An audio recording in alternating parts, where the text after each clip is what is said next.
So now we're going to start Unit 6, Violations of License Law, Penalties and Procedures. You'll see 2% of the test on this section. So 2 questions out of 100. That's great. Okay. So let's look at some legal terms that you need to know. Number 1, you have breach of trust. That's breaking of a promise or obligation. You have concealment, which is withholding information. You have culpable negligence. That's negligent conduct. You have fraud. That's intentional deceit, and then whoever you deceive relies on that deception to get someone to part with something of value or a legal right. You have a material fact. That's relevant information. So material fact is relevant information.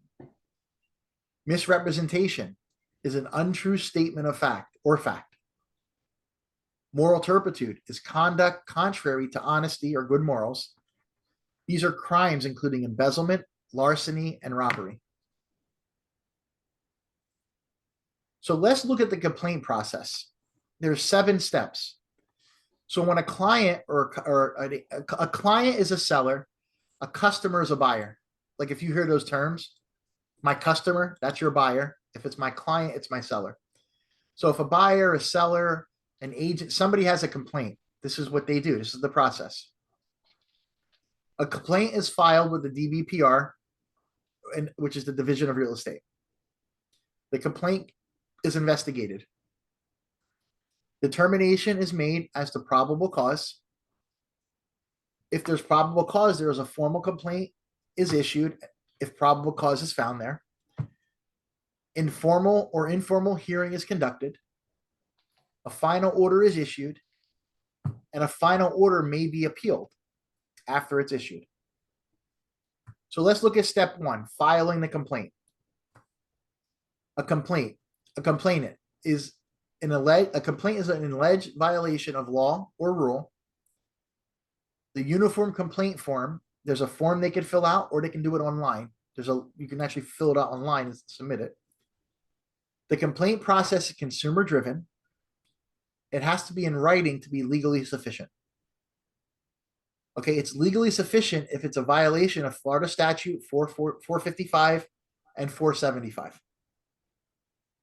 The DBPR rule and the FREC rule. That's the 3 things they're looking for. 455, 475, and the 2 rules. Is it a violation of one of those? Now, let's talk about anonymous complaints. The DBPR may investigate anonymous complaints or ones made by confidential informant, provided they're in writing and legally sufficient. There's an alleged violation is substantial. It's a substantial violation. The DRE has reasons to believe the alleged violations are true. And an anonymous complaint is confidential. So step 2, let's talk about the investigation. The DRE has the authority to initiate an investigation. They can inspect or audit a brokerage office at any time. The complainant is a person who files the complaint. The copy of the complaint is sent to the subject of the investigation. The subject may submit a written response. The DRE conducts an investigation. Okay, the DRE issues an investigative report. They submit a report to the DBPR General Counsel to determine the type of violation that may have occurred. The complaint and the information obtained during the investigation are confidential until 10 days after probable cause is found. Okay, so the investigation goes on, and then it goes to see if there's probable cause. If probable cause is found, it's then become public 10 days, right? So let's look at a summary suspension. If an investigation reveals the public is endangered by so if they investigate you or somebody and they reveal that the public's in danger by the person being in business, the DBPR may decide not to allow the licensee to continue the work during the disciplinary process. The DBPR secretary can issue a summary, which is an emergency suspension order. So they can suspend you through this order. So now let's look at probable cause. So they do the investigation. What's probable cause? So reasonable grounds for prosecution. Okay, so if they investigate it and it goes to a probable cause panel and then they have to vote. If probable cause is found, it becomes public. If it's not found, it's not public. The case is dismissed. So if they find reasonable grounds for probable cause, so these probable cause panels are composed of 2 individuals. Okay, 1 panel member must currently serve on the commission, and at least 1 member must be a former or current professional commission member. It's a grand jury arrangement. So there's 2 people, they're going to hear all the information. The determination is by majority vote as to whether probable cause exists. So they both have to say yes. If one says no or both say no, there's no probable cause. Okay. The complainant and the subject of the complaint are sent written notification of the outcome. They may dismiss the case completely if there's no probable cause, or dismiss it with a letter of guidance. They may make the agent do some education. They may give you a letter of what you should do to not have this kind of issue again, but it's not probable cause. It's just a letter of guidance. Okay, now if they find probable cause, it goes to a formal complaint. Now this is where it becomes public. Okay, administrative complaints are sent by email, regular mail, and certified mail to the address of record. Probable cause exists. The DBPR then files a formal complaint. Allegations of facts and charges are made against the licensee, and a copy is then sent to the sales associate's broker. Now, when you get this documentation, there's something called an election of rights form, and that's sent with the formal complaint.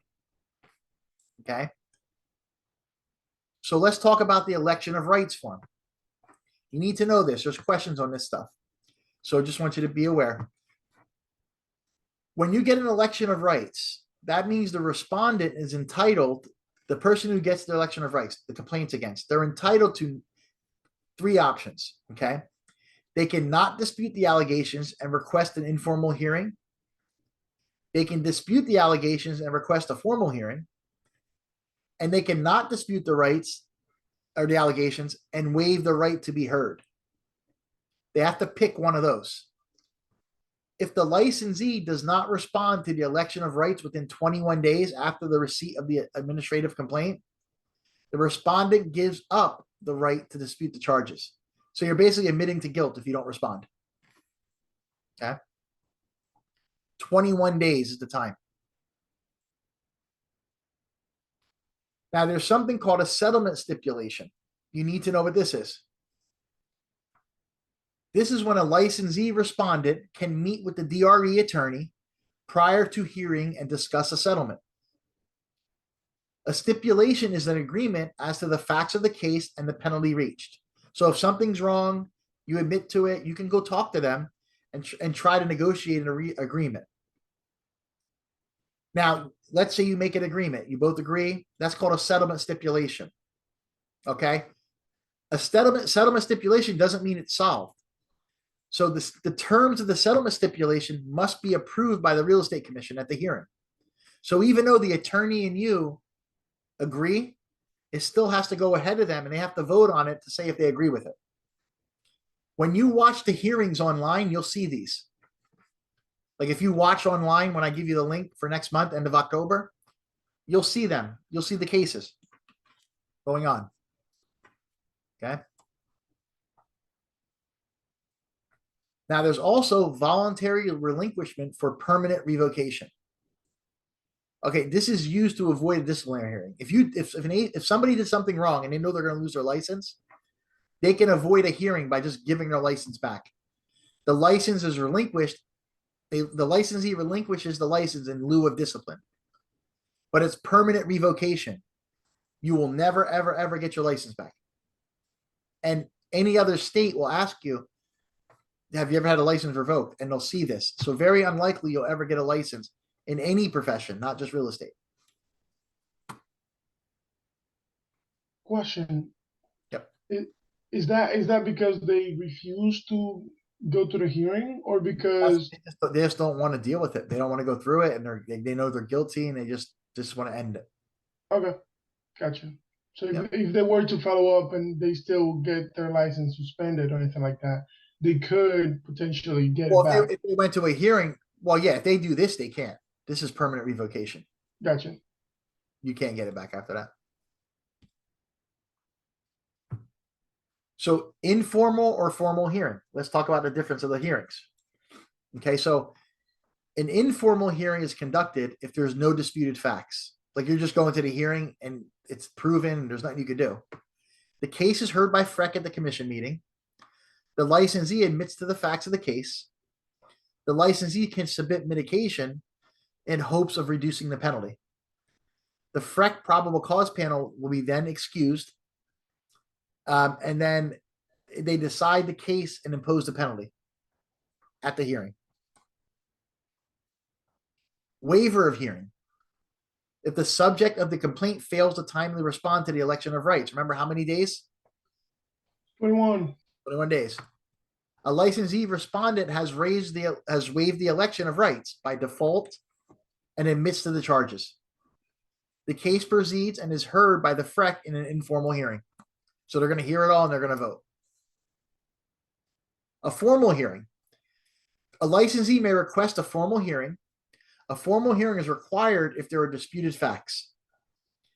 The DBPR must agree that there are disputed facts.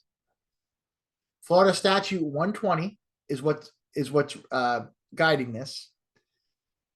It's heard in the Division of Administrative Hearings, the DOAH, and it's heard by an administrative law judge. So this is actually heard in court, okay, by administrative law judge. Now, once the hearing is heard, there's a recommended order. The judge hears it. They do a recommended order. Okay. It's submitted by the administrative law judge who heard it. There's a findings of facts and a conclusion of law. So they'll do a findings of fact, a conclusion of law, and then they do a recommended penalty in accordance with the FREC's range of penalties. So whatever the penalty range is, the judge will do that. Finding of fact, conclusion of law, and here's the penalty I recommend. Okay. And then that is submitted to FREC. FREC will issue the final order. They can agree with the law opinion, or they can do something different. It's up to them. The final decision as to innocent or guilt is determined by FREC. And the penalty is determined by FREC, even though it went through the court hearing. Probable cause members get excused. FREC considers the law judge's report and recommended order and filed exceptions. And then a copy is mailed to all parties of the outcome. That's how that works. Now, if they're found guilty or whatever ramification is levied, there's a judicial review and appeal that the licensee may have. The licensee may appeal the order. They have 30 days to file the appeal after the order is given. It's filed with the DBPR and the District Court of Appeals. The licensee may request a stay of enforcement. That stops suspension or revocation pending the appeal. That means if they're doing business, when you appeal it, you can go for a stay there, a stay of enforcement, and that means you can still do business while this is going on. Okay, and then a writ of supersedis will supersede the FREC order until the appeal is heard, if that's allowed. So they can still practice if that's the case. So let's look at the administrative penalties. What are the administrative penalties that can be levied? There's 3 types of penalties that may be imposed for violations of the real estate license law. Okay, you have administrative, which is FREC, and they're limited to only administrative penalties. You have civil penalties, which are done in civil court. You have criminal penalties in criminal court. Now, you also have denial of license application and renewal. So they may not renew your license, and you may be denied other licenses. So let's look at some of the minor penalties up to the major penalties and who handles them. So a notice of non-compliance, and we're going to go through all these in a minute, but a notice of non-compliance and citation are minor. Division of Real Estate issues those. Okay, now we're getting a couple more minors to moderate. You have reprimand, denial of application or license, probation, fine, suspension, and revocation, which is the most severe. They're all done by FREC. So the DRE does notice of noncompliance and citation, the two minor ones. FREC does everything else with administrative. Okay. And revocation is the most severe. So let's look at a notice of noncompliance. This is issued by the DRE investigators for a first-time offense of a minor violation established by rule. It does not result in economic or physical harm to a person. You have 15 days. You got to remember 15 days to take corrective action. Failure to timely comply with the notice of noncompliance results in a citation or disciplinary proceeding. It's the least severe administrative penalty. This is like if you move and you don't change your address. They mail you something, it comes back. They're going to issue a notice of noncompliance. You don't fix it, they're going to hit you with a $500 fine. Right? That's like an example. A citation. This is issued by the DRE investigators for minor violations listed in rule. Okay, you have 30 days to accept or reject the violation. So if they give you a violation, you can accept it or reject it. No action, the case is closed. You could pay it, whatever, it's done. You could file a written objection within 30 days if you want to fight it. Penalty fines range from $100 to $500. Example, fail to follow the requirements for team advertising is a citation and fine of $500. So you use the wrong words, you do bad advertising, you get a $500 fine. You do it a second time, they'll probably have a hearing, right? Got it. More serious administrative penalties. Okay. Administrative fines up to $5,000 per violation of 455 and 475.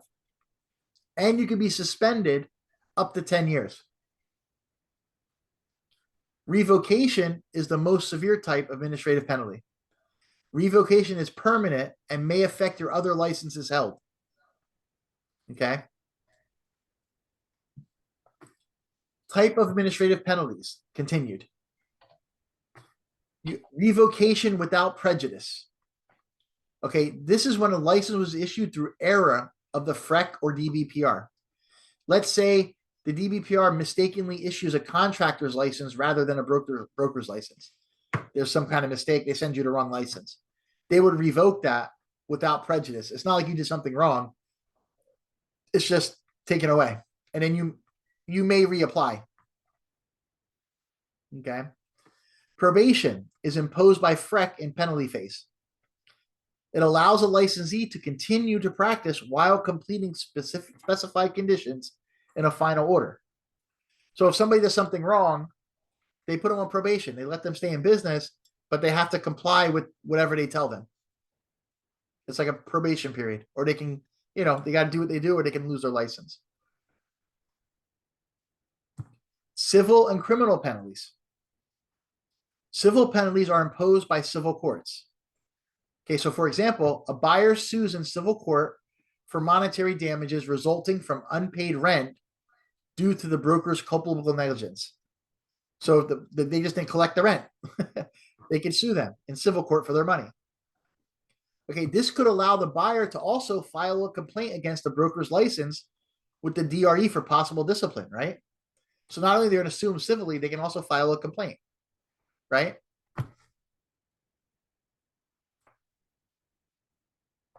Criminal penalties are issued in criminal court. Okay. DBPR must report criminal violations to the state attorney's office. Okay.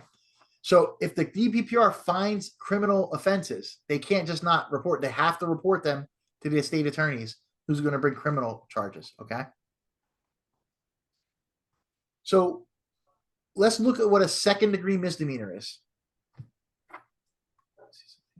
Okay, so a second degree misdemeanor is the least serious misdemeanor crime in Florida.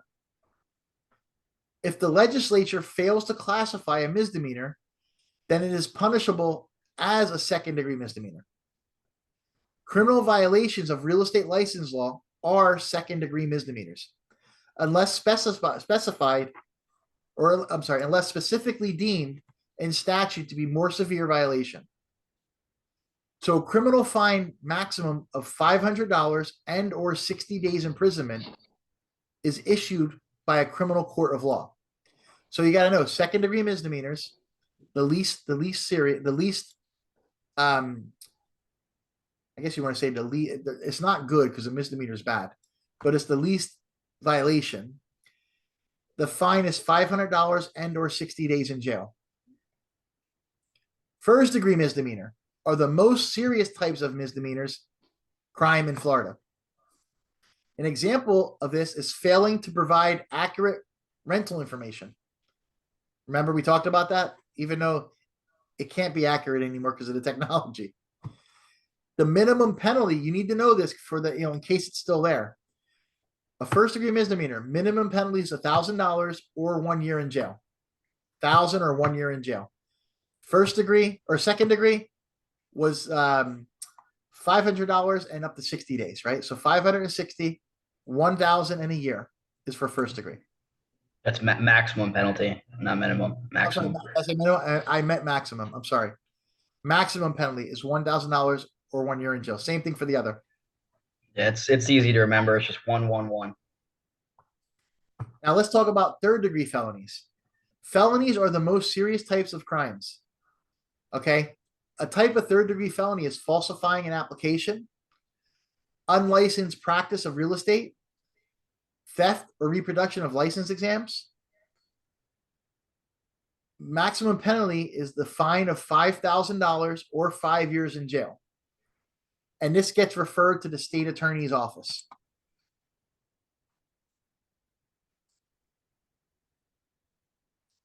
Okay. So let's look at the criminal penalties, maximum penalties. Second degree misdemeanor, $500, 60 days. First degree misdemeanor, $1,000, 1 year. Third degree felonies, $5,000, 5 years. That's the maximum possible for those. Practicing real estate without a license or an inactive license is a third degree felony, right? Mhm. So now they also have something called self-reporting. Okay, licensee must inform the FREC in writing within 30 days of being convicted or found guilty of a crime, regardless of where the event occurred. This includes misdemeanors, felonies, and also a plea of no contest or a guilty plea, regardless of adjudication. Okay, a DUI, anything, any kind of criminal offense. There's something called the Real Estate Recovery Fund. Okay, this fund, it reimburses consumers who have been financially injured by a licensee. It's the last resort. So if somebody sues a licensee, and okay, they go to civil court, they sue them, they get for their monetary losses suffered in a Florida real estate transaction, and the loss is caused by the actions of the real estate licensee. There's this fund used to reimburse them. So the recovery fund has requirements. Okay, the person who did the action had to hold a current, valid, active license at the time it was committed. The act was committed. It was not the owner of the property, not the buyer of the property, not the tenant of the property, not an officer in the business that was any of the above. Okay, so the agent can't be the buyer, seller, or an officer of the company involved in the transaction. That you can't do that. And they have to act solely as a licensee in the transaction. Okay, now the way it works is the person would file a civil lawsuit in a Florida court against the licensee. The suit cannot be against the brokerage. It has to be against the actual licensee that caused the damage. They have to be awarded a judgment, so they have to win in court a judgment.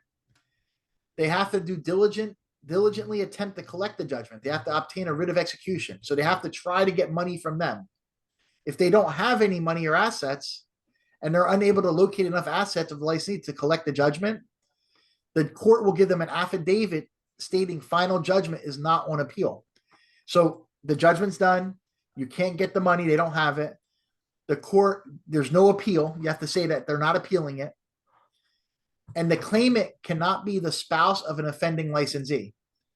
So it can't be the wife of the licensee. It can't be a spouse of a licensee doing this. They must have that in there for a reason. It must have happened. Yeah. So there's time limit to file a claim. The claim must be written within 2 years of the alleged violation or discovery of the alleged violation. Okay, so you see where it says the violation, you know it happened. You have 2 years from that date. However, you have 2 years from when it's discovered. So if you don't discover it for a year, you still have 2 years after that, right? Now, a claim for recovery may be made no more than 4 years after the violation occurred. So if something happened and it was 5 years later you found out, you're out of luck. But if you found out 3 years and 8 months, you're okay, right? Mm-hmm. File it before that 4th year. Does that make sense? So 2 years from the violation or 2 years before when it's found out, but less than 4 years altogether. Yeah, makes sense. Okay. So let's look at what the monetary claims. You may see questions on this. I've had questions on the amounts on my exams. So there's monetary limits of the claims. So once they went through all that process, the court, they tried to get the money. They have no money. They can get a maximum payment from the fund. It's $50,000 per transaction, or $150,000 against one licensee. So if they did 5 things wrong, you can't get $250. You can only get $150, right? From the fund. The amount of the fund is funded by license fees and fines. So like when you apply for your license, part of that fee goes to this fund. Fines. When people get fines, $500, $1,000 fine, whatever fines are, they go into this fund. It just stays in there. Now, additional license fee is charged if the fund drops below 500,000. Like when you applied for your license and you paid your fees, there was no fee, right? There was no additional fee. There was no additional fee on it. Now, if that was under 500,000, there would be additional fee. Now, the additional fee is dropped when the fund reaches $1 million. So like right now, the fund must have at least $1 million because there was no fee, right? There has to, who knows what it has in it, but I'm just saying, I'm using that as an example so you could remember it. Does that make sense? Yeah. Okay. So you remember 50,000 per transaction, 150 per licensee against one licensee. Okay. Got that one. Now let's look at compensatory damages and mandatory suspension. Okay. So this fund only gives compensatory damages. So compensatory damages are actual damages, actual monetary damages, how much they lost. It will not reimburse attorney fees, court costs, treble damages, or punitive damages. Treble damages is when somebody does something to you and they give you 3 times damages, like fraud. So if somebody defrauds you 50,000, the court can award you 150,000. This wouldn't reimburse that. It would only reimburse the 50,000, right? Punitive damages is pain and suffering. You could also get punitive damages of $1 million, right? But this does not give you punitive damages or court costs or attorney fees, okay? Now, if you're a licensee and this happens, and they give, so let's say they give $50,000 to somebody. The second they give $50,000 to somebody, your license becomes suspended. And you cannot practice. Your license, once it's suspended, will not be reinstated until the fund is repaid with interest. So if they gave somebody 50 grand, you would have to pay back 50 grand to the fund plus interest to get your license back. Okay? Yeah. If they paid 150, you'd have to pay 150 back plus interest to get your license back. Crazy. So let's look at claims resulting from an EDO. Remember the escrow disbursement order? Mm-hmm. When you have an escrow account and you can get an EDO, remember the EDO is what they tell you to do with it? Yeah. So when a broker is sued for complying with an EDO, so the EDO comes from FREC. FREC says, give the buyer the money back. You give the buyer the money back. The seller says, no, I got the money. Well, no, I got to give it back to them. They told me. The seller now sues me as the broker. Now I got to go to court and fight this. All for money that I never would have made money on, right? Yeah. Another reason not to have an escrow account, right? Sounds like a lot of them. So FREC is authorized to reimburse the broker for the amount of the judgment against the broker up to $50,000. No disciplinary action is taken against the broker.